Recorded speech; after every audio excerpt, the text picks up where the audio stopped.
L'édito international d'Europe 1. Bonjour Vincent Hervouette.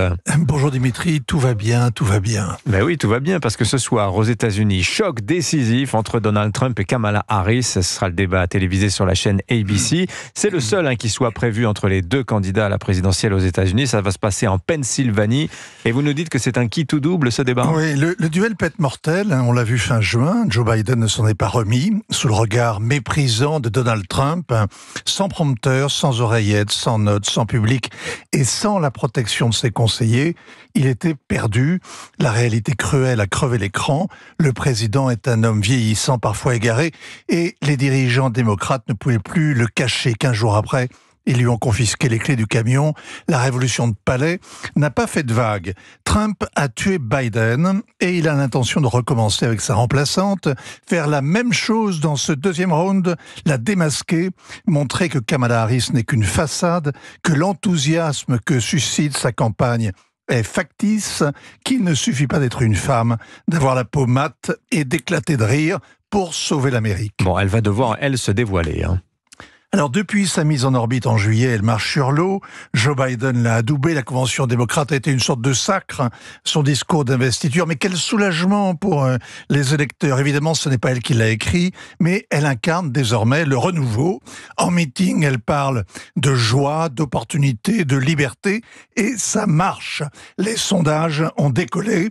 Elle a reconquis, Je vous en prie. les électeurs démocrates qui ne se résignaient pas à réélire Biden et une partie des modérés qui refusent de voter Trump. Elle ne prend aucun risque, elle reste floue, se garde bien de donner des interviews.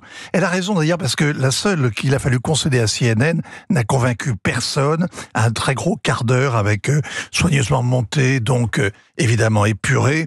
Questions polies, réponses vagues, rien à voir avec le match de ce soir, 1h30 en live, face à une bête de scène décidée à lui faire la peau. Alors Kamala Harris s'est cloîtrée depuis jeudi pour s'y préparer à ce duel. Alors que Trump n'a rien changé à son programme, c'est révélateur. Il est en campagne permanente depuis 8 ans, il mise sur son instinct, il ne potasse pas les notes de ses conseillers. D'ailleurs, il peut tout se permettre dans un débat, inventer des chiffres, se mettre en fureur, se moquer et même insulter l'adversaire. Ça fait partie de son personnage, ses électeurs lui pardonnent. Mieux, ils aiment ça. Alors que Kamala Harris, elle, doit prouver qu'elle a la stature sûre d'elle-même, impavide, compétente et proche de l'Américain moyen. C'est ce que les experts lui recommandent. Elle a été procureure. Elle peut aussi être féroce, en débat contradictoire, mais ses partisans d'ailleurs sont convaincus qu'elle ne va pas faire qu'une bouchée du Donald, ce délinquant qui est aussi habitué qu'elle aux tribunaux, mais pas sur le même banc. Donald Trump, lui, n'est pas au top de sa forme, et c'est les sondages non plus. Oui, depuis l'attentat qu'il a visé, il semble tourner à vide et en rond. Ses monologues sont répétitifs, même quand il traite la camarade Kamala de tricheuse, de folle, d'idiote, on sent que le cœur n'y est pas. Les derniers sondages lui redonne un peu d'avance, 48 contre 47%, ça suffirait à le faire élire, et la météo économique se couvre, et lui a été le président du plein emploi, avec 3,5 points de croissance, alors que Kamala Harris a tout approuvé sur ce plan-là.